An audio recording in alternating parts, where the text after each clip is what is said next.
que é o tema, né, de hoje? Hoje vamos falar sobre as estrelas, né? Acho que quando a gente fala de astronomia, uma das primeiras coisas que as pessoas vão pensar é em estrelas.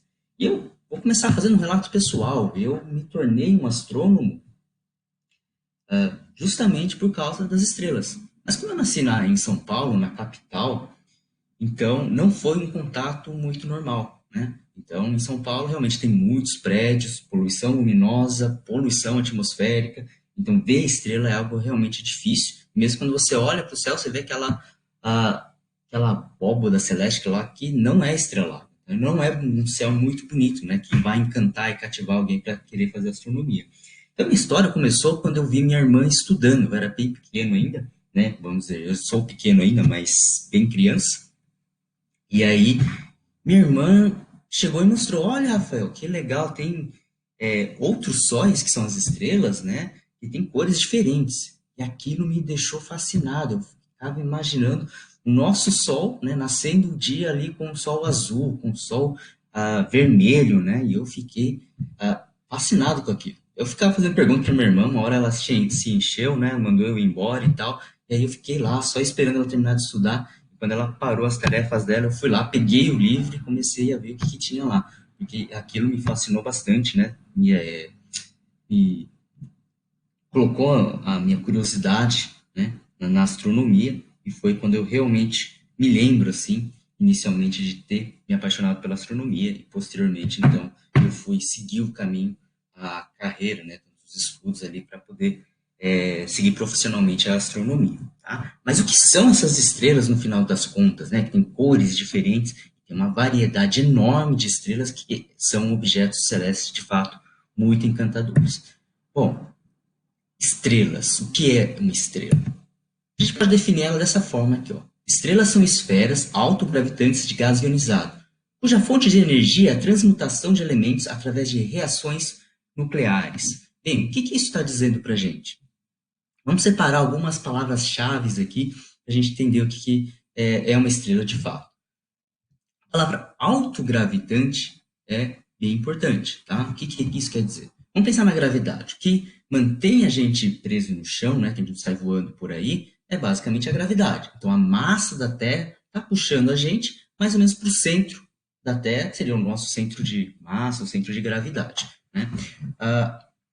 Então, o que acontece? As estrelas, elas também têm muita massa. Então, cada pedacinho da estrela, ela também está sendo puxada para o centro dela. Só que isso não vai acontecer, tá? Mas o importante é, ela vai manter esse formato esférico, né? Justamente porque cada pedacinho dela está sendo puxado para o centro da estrela, que a gente costuma chamar de centro de gravidade. Depois ele vai dizer, então, são esferas autogravitantes de gás ionizado. Esse gás ionizado é basicamente, ele está dizendo que os prótons, os elétrons, eles são separados, né? A gente conhece isso mais popularmente por plasma, né? Muitas vezes as pessoas falam que é o quarto estado da matéria, né? O plasma, então, que é quando os átomos, né? As partes que compõem os átomos, eles estão mais separados. Né? Então, tem uma analogia que o pessoal gosta de fazer e fala que o Sol é uma bola de fogo. Depois alguns vão dizer, não, mas não tem oxigênio, né? Então não pode ser um fogo. Na realidade, isso está correto, né? Realmente ele não vai queimar o oxigênio, não é dessa forma que o Sol funciona. Porém, o fogo ele também é um plasma, né? Então, se a gente quiser ter uma ideia do que o Sol representa, de fato o fogo ele vai ser uma aproximação, né, do que o Sol ele é composto, tá? Então, ele é uma bola de gás ionizado, vamos dizer assim. E aí, no final, ele encerra. Cuja fonte de energia é a transmutação de elementos através de reações nucleares. É um jeito bonito de dizer que ele faz a fusão nuclear. Então, ele retira a energia a partir da fusão do hidrogênio em hélio. Tá? Então, para lembrar, né, que essa esfera autogravitante, cada pedacinho da estrela está sendo puxada para o centro. Mas por que não tem só uma bolinha confinada tudo em um ponto? Porque existe energia internamente sendo produzida que vai criar uma pressão que vai conseguir fazer com que o Sol não colapse. Né? Então, a superfície, por exemplo, ela vai ser mantida por essa pressão interna, né, gerada justamente por causa dessas fusões nucleares. Deixa eu ver se tem uma mensagem aqui. Tá ok, parece que a transmissão tá ok, vamos dar uma continuidade. Então, bom, teve uma pergunta numa live anterior que foi bem legal. A pessoa perguntou, mas olha, tem esses negócios aí de vida em outros lugares, né? Tem planetas, outros sistemas planetários com uma estrela no centro, planetas orbitantes. Será que existe algum sistema planetário onde um planeta é do tamanho do Sol? Ou então, onde uma estrela é do tamanho de um planeta? Tá? Então, a resposta ela está no limite de massa. A coisa mais importante para caracterizar uma estrela é a massa, é o DNA dela, tá? Então, o nosso DNA, por exemplo, diz pra gente se a gente tem cabelo preto, cor dos nossos olhos, vai dizer se você vai conseguir crescer muito ou se vai continuar baixinho, né? Então, o DNA diz muito sobre a gente. E a mesma coisa é com as estrelas, só que é a massa que vai determinar boa parte das características de uma estrela. E praticamente define também se ela é uma estrela ou se ela é um planeta. Tá? Tem ali o intermediário, que vocês estão vendo aqui, né? Essa anã marrom. Como funciona a ideia? Vamos nos focar nessa última questão ali da fusão nuclear. Então, uma estrela, ela retira energia a partir da fusão nuclear, tá? Um planeta, ele não consegue fazer isso, ele não tem massa suficiente, tá? Então, ele não tem massa suficiente, significa o núcleo dele, ele não vai esquentar tanto a ponto de conseguir fazer a fusão nuclear.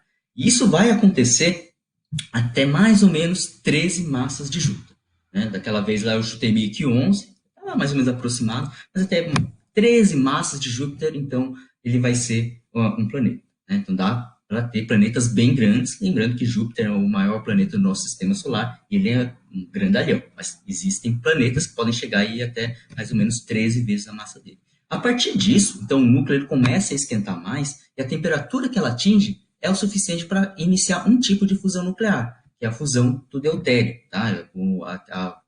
Aquela partícula que tem um hidrogênio com um nêutron e um próton, né? Então o deutério ele pode ser queimado.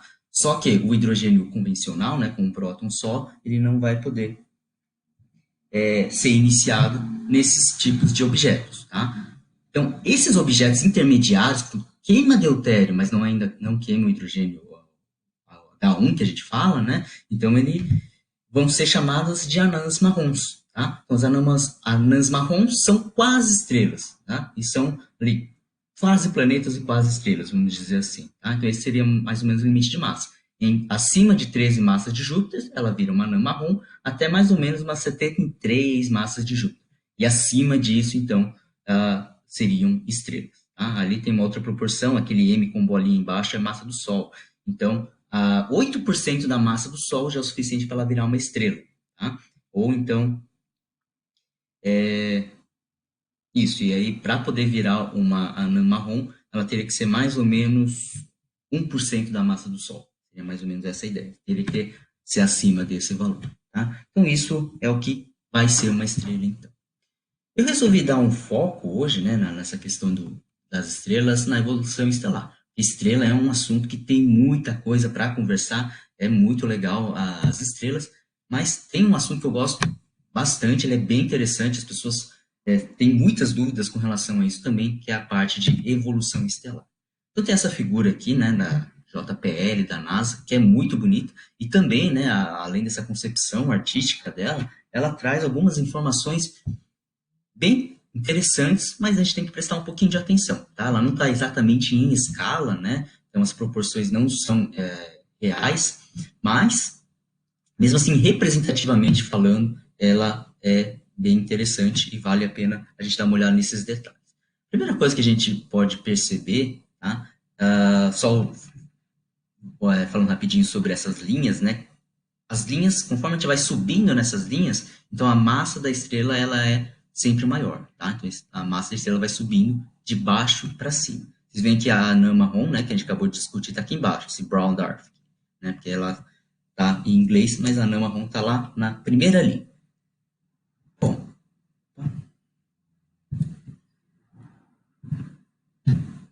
vamos agora notar que conforme a massa vai aumentando, a gente observa aqui que eles fizeram uma representação de uma esfera cada vez maior. Tá? Isso é uma coisa mais óbvia, né? Então, se a estrela tem mais massa, ela vai ser maior. A diversidade de tamanhos de estrelas é um negócio que impressiona também. O nosso Sol é enorme, muito grande, né? Vocês viram lá no slide anterior lá que tinha o Sol, que já era bem maior do que Júpiter, bem maior do que a menor estrela possível, né? Mas aí podem ter estrelas muito maiores ainda que o nosso Sol.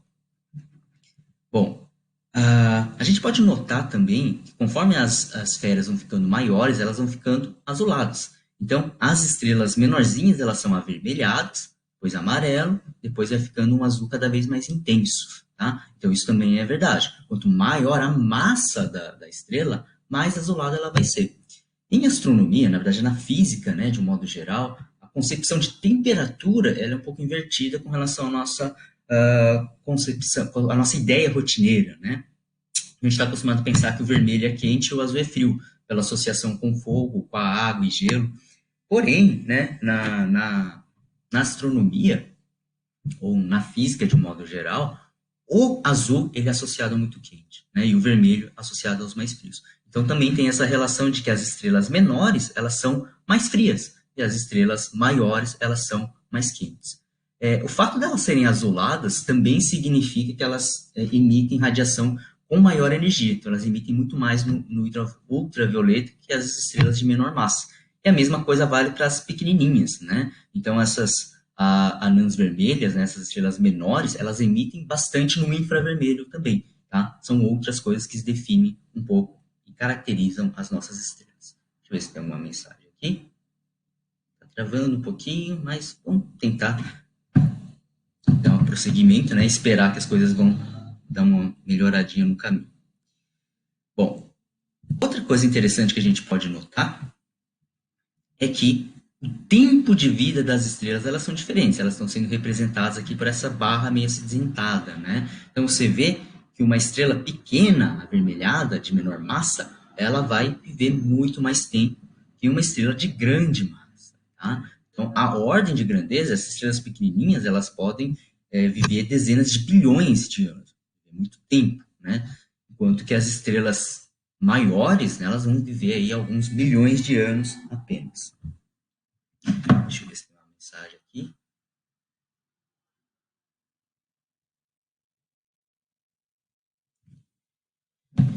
Tá, ok. Tá tudo em ordem por enquanto.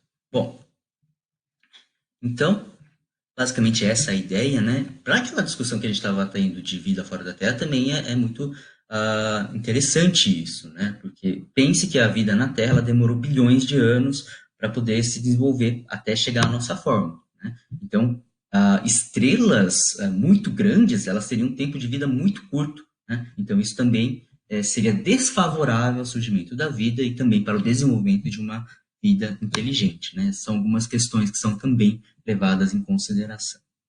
Ok, vamos prosseguindo aqui. Então, a gente já falou um pouco sobre o diagrama de um modo geral.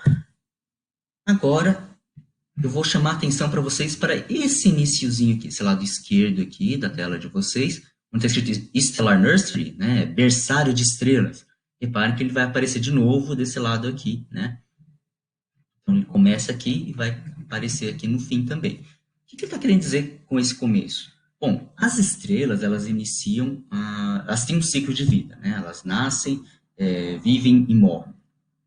Então, elas nascem, em geral, juntas, no que a gente chama de nuvens moleculares. Então, essas nuvens moleculares não são como as nuvens na Terra, né? São muito frias, muito grandes, pouco densas. Em determinado momento, ela vai começando a criar caroços dentro dela, vai aglutinar a matéria. E essa aglutinação de matéria começa a aumentar a temperatura, então a gente começa a ter um surto de formação de estrelas ali no meio. Tem uma massa mínima para isso acontecer, né, chamada massa de Jeans, então as estrelas elas surgem dessas grandes nuvens. Essa imagem que vocês estão vendo aqui é da nebulosa de Órion, né, uma das regiões mais conhecidas de formação estelar. Tá? Ela fica perto ali das Três Marias, né, para quem não está familiarizado com nebulosa de Órion, ou Órion, né, com essa terminologia mais da astronomia. Tá? Então, essas regiões são onde as estrelas elas se formam. Tá? Agora eu vou focar especificamente nessa região aqui, que são a formação de estrelas de baixa massa, no qual se inclui o Sol, a nossa estrela amarelinha, esse Sun-like star, significa estrelas do tipo do Sol.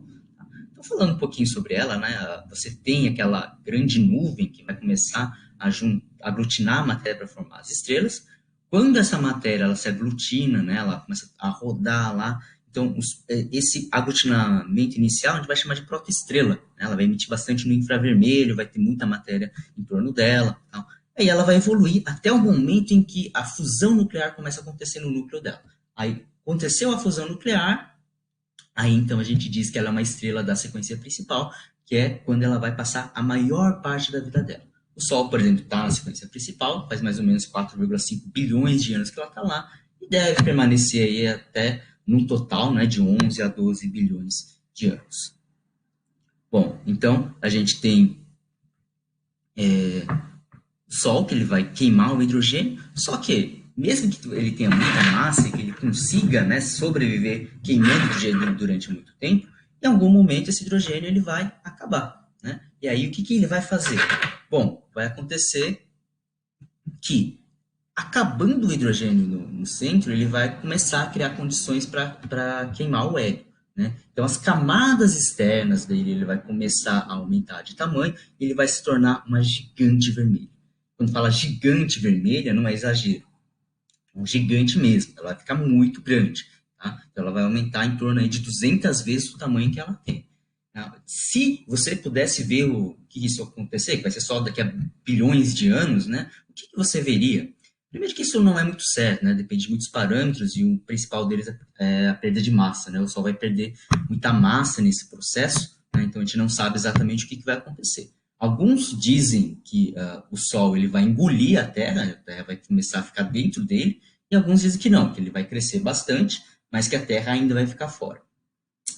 Por certo que Mercúrio vai ficar dentro do Sol, né? E se, porventura, a gente ficasse orbitando fora do Sol, a gente ia ver, primeiro, um Sol enorme, né? Aí ocupando a metade do céu, com certeza, meio-dia, por exemplo, você ia ter o céu praticamente tomado pelo Sol, né?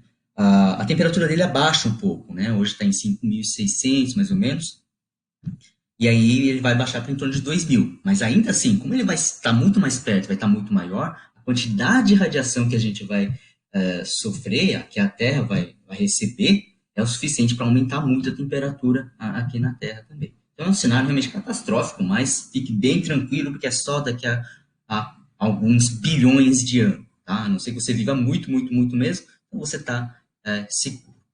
Bom, uma vez que ele passa por essa fase de gigante vermelha, então, é que é uma fase muito instável e também uma fase mais rápida do que da sequência principal, aí as camadas externas elas meio que vão se desprendendo, tá? E aí ele vai se tornar uma nebulosa planetária. Então, nebulosa planetária são os objetos mais bonitos que a gente tem na astronomia. Tá? Então, essa aqui, por exemplo, da região de formação estelar, ela tem muita questão de cores falsas, né? Ela irradia principalmente no infravermelho, e no visível a gente não vê tanta coisa assim.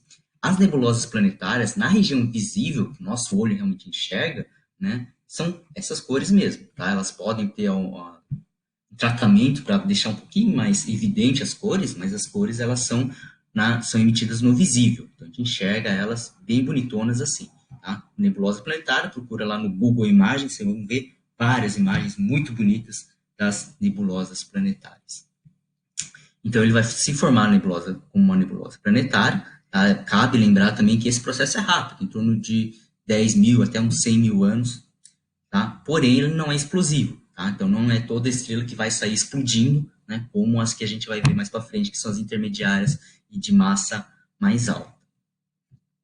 Tá? Bom, passou essa fase de nebulosa planetária, você vê que as cascas externas elas vão se perdendo, né, para o meio interestelar, e aí elas vão encerrar aqui no White Dwarf, né, que é anã branca. Tá? Então ela vai terminar com uma anã branca, que é o núcleo dele, bem pequeno, bem denso e bem quente também. Tá? Então esse faz parte dos objetos, né, que a gente fala que são objetos compactos, por causa da densidade deles, são muito grandes. Tá? Ele já não faz mais a fusão nuclear, ela se mantém por um negócio chamado degenerescência de elétrons, até que ela vai sobreviver dessa forma durante um tempo, ela vai ainda irradiar a energia, né, até o momento que ela vai se esfriando, e ela vai virar uma anã negra.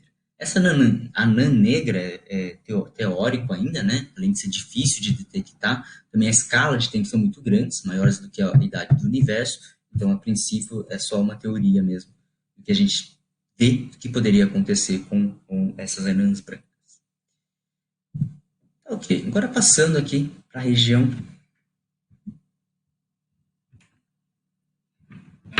passando aqui um pouco para a região central. Deixa eu ver se tem algumas mensagens aqui. Ok.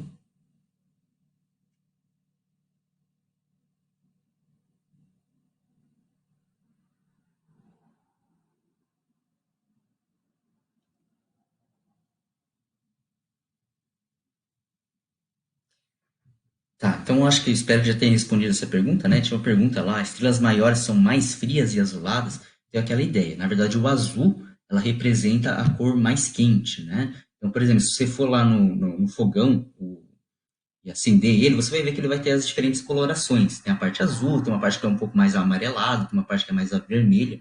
A parte azul é a parte mais quente daquele fogo, tá? Então, esse é um exemplo. Em física, o azul ele não está associado ao mais frio, ele está associado ao mais quente. Então, sim, as estrelas de mais massa, elas são maiores, elas têm um raio maior, né? Elas são os bolotões maiores, e elas são mais quentes e azuladas, ok? Então, não são exatamente mais frias. Tá ok, que é um pulsar, apareceu outro aqui agora, e a gente vai falar sobre o pulsar justamente agora, né? Que a gente está falando das estrelas de massa intermediária. Então, até mais ou menos umas 10 massas solares, a estrela ela vai passar pelo processo que eu citei anteriormente, e virar uma nebulosa planetária. Quando as estrelas elas têm mais massa, então elas começam a criar condições para queimar, além do hidrogênio e além do hélio, elementos mais pesados. Então, ela começa a sintetizar. Inicialmente, ela queima hidrogênio e vai gerando hélio. Acabou o hidrogênio, ele pega esse hélio, começa a queimar, vai gerar principalmente carbono. Né? Depois ele vai tendo várias etapas até chegar no elemento do ferro. Né? O ferro, né, é o último elemento que ele consegue sintetizar. Acabou o elemento que sintetiza o ferro, então o que acontece? Ele já não consegue mais gerar energia. E quando você funde o ferro, ao invés de gerar energia, você consome energia. Tá? Então chegou nesse estágio, o que vai acontecer? Aí então a gente tem o evento que a gente chama de supernova. Aí sim a estrela ela vai terminar de um jeito trágico, ela vai morrer no meio de uma explosão que a gente chama de supernova. É um evento mega explosivo, tá? Para vocês terem uma ideia, uma supernova ela pode brilhar mais do que a galáxia inteira onde ela está. E a quantidade de energia que ela emite é enorme. Não só luminosa, mas a quantidade de neutrinos, por exemplo, que ela emite é gigantesca. Né? Então, a supernova é um evento de grande magnitude, né? Uma das mais energéticas que a gente conhece ali no espaço. Tá? Então, a gente tem essa mega explosão, e aí, então, a gente tem, no caso das estrelas de massa intermediária, a formação das estrelas de Newton. Tá? Então, também é um objeto compacto, ele é muito, muito, muito denso. Tá? Então, é como se fosse toda a massa do Sol, ela se concentrasse ali em uma esfera de 5 quilômetros de raio. Se você não entende muito bem isso, pensa em alguma coisa mais na vida real, vamos pensar numa azeitona. Se a azeitona ela tivesse a densidade de uma estrela de nêutrons, ela teria aí da ordem de bilhões de quilos. Tá? Uma azeitoninha com bilhões de quilos. Tá? Então, essa é a densidade de uma estrela de nêutrons. Tá? Então, essa azeitona aí não recomendo para ninguém que está fazendo aí um regime. Ela não vai te ajudar, tá bom? Então, essa estrela de nêutrons. Ah, tá. Desculpa que eu esqueci de passar o slide, mas essa imagem aqui é de restos de supernova. Tá? Então, teve uma supernova bastante conhecida. Esqueci o ano que ela explodiu, mas ainda se observa hoje restos dessa supernova, né? Essa nebulosa que vocês estão vendo aqui, que é bem bonitinha também.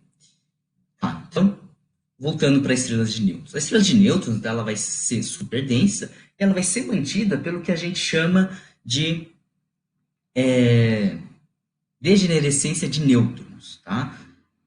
A outra característica dela é que ela tem um campo magnético muito intenso e esse campo magnético ele vai fazer com que as partículas carregadas elas converjam para os polos. E essas partículas carregadas elas vão para os polos em alta velocidade e emitem radiação principalmente em rádio. Como as estrelas de nêutrons elas são muito compactas, com muita massa, elas também vêm de eventos energéticos, elas tendem a girar muito rápido. Né? Então, esse esqueminha que vocês estão vendo aqui ó, é como se fosse uma estrela de nêutrons. Reparem né, que você tem os polos dele meio brilhante, né, então ele fica emitindo enquanto gira. E essa emissão se dá justamente por causa do campo magnético intenso e das partículas carregadas que convergem ali para o polo. O que acontece? Quando a gente está olhando para uma estrela de nêutrons desse tipo, e eventualmente o polo aponta para os nossos telescópios, então a gente vê um pico de radiação, principalmente na região do rádio, né? Aí então a gente chama isso de pulsar. Pulsar ele tem como característica de que ele dá um pulso muito rápido, uma quantidade de fótons na região do rádio bem alta, né? Que desaparece muito rápido também. Outra questão é a regularidade dele, né? Além de ele girar rápido, da ordem de segundos, né? Então, se você falar, a intervalo é de 1,53334 segundos. Esse intervalo ele vai se repetir.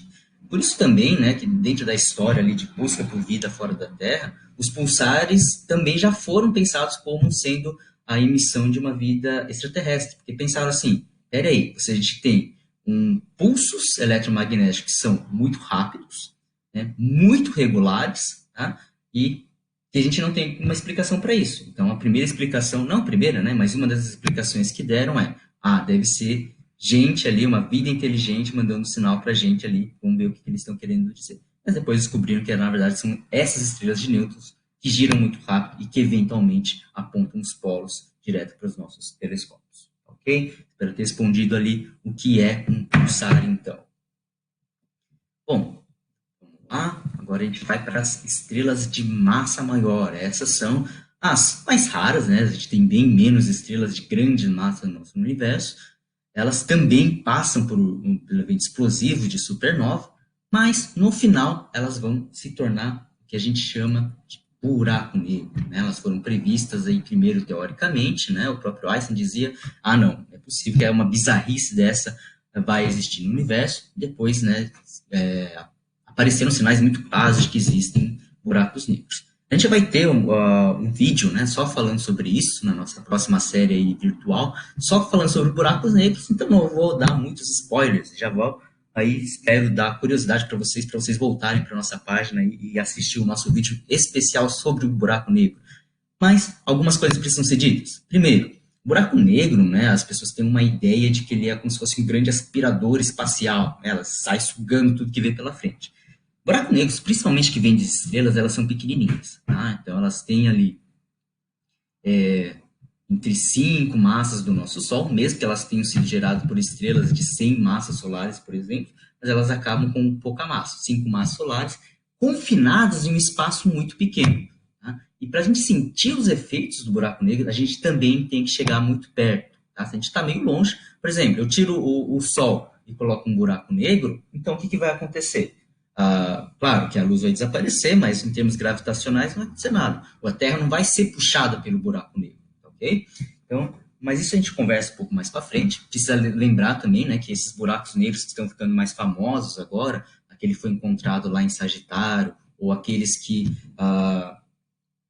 estão sendo detectados por meio das ondas gravitacionais, eles são buracos negros especiais. Eles têm uma formação diferente, são mais misteriosos também, né? Esses super buracos negros, super massivos, elas não vêm, pelo menos a princípio, dessa evolução dessas estrelas de alta massa, tá? Porque esses nossos buracos negros que a gente conhece um pouco melhor, elas são menorzinhas.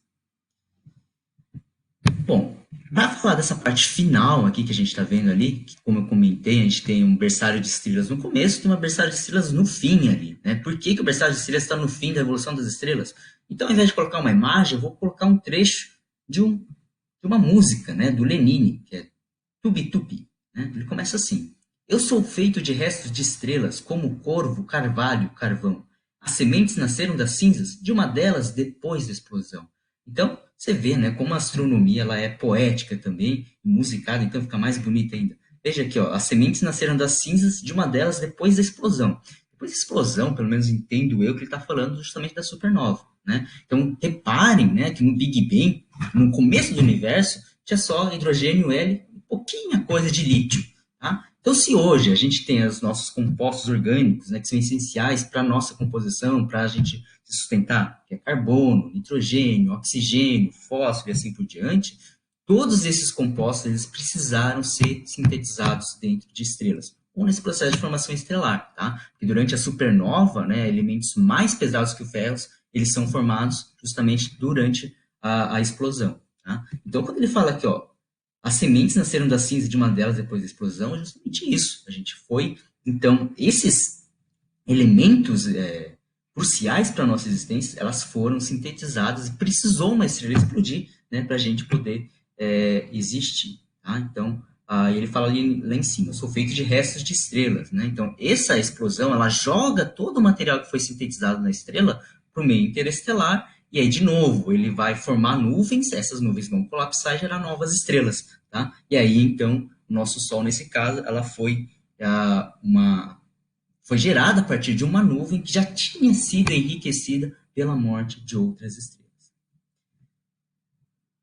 Bom, isso acaba sendo um gancho, né, só para falar sobre um tipo de divisão que a gente faz com as estrelas, que são as populações estelares. A gente costuma dividir inicialmente em população 1 e população 2. A diferença entre elas é nesse parâmetro que a gente chama de metalicidade. Em astronomia é meio estranho, metal é tudo que não é hidrogênio e hélio. Né? Se não é hidrogênio ou hélio, então a gente fala que é metal. Carbono é metal, nitrogênio é metal, berílio é metal, e tudo é metal ali, se não for hidrogênio e hélio. Tá? A população 1, também ao contrário, né? Não é a primeira população, mas é a última, ela é mais nova, né? Repara aqui que são todas que têm menos que 7 bilhões de anos, é formada por estrelas, então, que têm uma metalicidade de 1 a 2%, né, do total de compostos que tem lá. Já a população 2 seria uma população mais velha, maior, uma idade maior do que 7 bilhões de anos, né, e ela teria bem menos metais em sua composição. Daí essa população ela estaria distribuída principalmente no disco, né, da nossa galáxia, nos braços espirais, enquanto que a população 2 seria no bojo, que seria o núcleo, né, a parte central, e no halo. Né, esse halo aqui são as partes externas. Imagina o disco, né, para cima ou para baixo desse disco é o nosso halo. Tá? Então, essas populações 2 aqui seriam uma população mais velha e teriam também menos metais, porque elas seriam formadas a partir de nuvens que teriam sido menos enriquecidos. Porém, a gente repara que ainda tem uma certa quantidade de metais. E no Big Bang ela não prevê que tenha sido formado carbono, nitrogênio e oxigênio para poder enriquecer essas estrelas de população 2. E aí surge um dos grandes mistérios, né, da astronomia, né, que é uma das questões interessantes de se pesquisar. E cito aqui um artigo de 2015, tem uma reportagem lá no site do ESO, né, tá aqui ó, a página, né, o Guilherme já falou sobre esse site também, é bem legal. Bom, então eles vão falar sobre uma evidência observacional, né, da primeira geração de estrelas. Então ele está falando da população 3, né, uma população que seriam estrelas formadas de uma nuvem que não tinha quase nada de metal. Lembrando, metal é aquilo, tudo que não é hidrogênio e hélio. Né? Então ela não poderia ter sido enriquecida. Essas estrelas de população 3, elas nunca foram vistas, né? E elas, pelas condições de formação delas, temperatura mais alta, né, a densidade, etc. e tal. Então, elas seriam enormes, da ordem de centenas de massas solares, né? Elas também teriam uma mecânica diferente, porque na fusão nuclear, principalmente as estrelas de mais massa, né, o mecanismo mais eficiente, ela utiliza o carbono, o nitrogênio e o oxigênio como catalisadores. Né? Só que se não tem, então ela tem que ir pelo processo menos eficiente também. Então, são objetos nunca observados diretamente, pelo menos, né? E agora estão achando algumas evidências de que essas estrelas realmente surgiram. São chamadas estrelas de população 3. Tá, ok? Bom, então o que eu tinha separado para vocês é isso. Deu um tempinho razoável, 30 minutos. Então, espero que vocês tenham gostado. Espero que eu tenha respondido as perguntas. Não sei se eu perdi alguma. Deixa eu dar uma olhadinha aqui. Parece que está ok. Tá ok, então. Então, só fazendo uma despedida, né? Hoje foi o último dia da nossa série ali, Conversa com um Planetarista. Já expliquei lá no começo da nossa live que a gente tinha a ideia de segunda a sexta sempre fazer uma live às 15 horas. Encontramos muitos problemas técnicos, né? De delay, de travamento, enfim, até de a gente tentar passar alguma coisa e depois ele não conseguir fazer a transmissão do modo mais apropriado. Então, a gente decidiu mudar. A gente vai começar agora com o projeto Meu Planetário Virtual. Então, semana que vem, a gente vai vir para o Facebook, em particular, às 15 horas, né? Pelo menos essa é a ideia inicial. jogar um vídeo lá. A gente vai estar atento às perguntas que vocês enviarem. A gente gosta muito da interação com o público, né? Mas, a princípio, então, a gente vai vir com vídeos gravados, tá? Bom, primeiro, a segunda e terça, né, o Guilherme vai falar sobre cosmologia. Alguém aí, eu acho que era o Rodrigo, ele já tinha falado lá que tinha interesse aí de matéria, Big Bang e tal. Então, acho que o Guilherme vai entrar nesses pontos aqui na segunda e na terça-feira.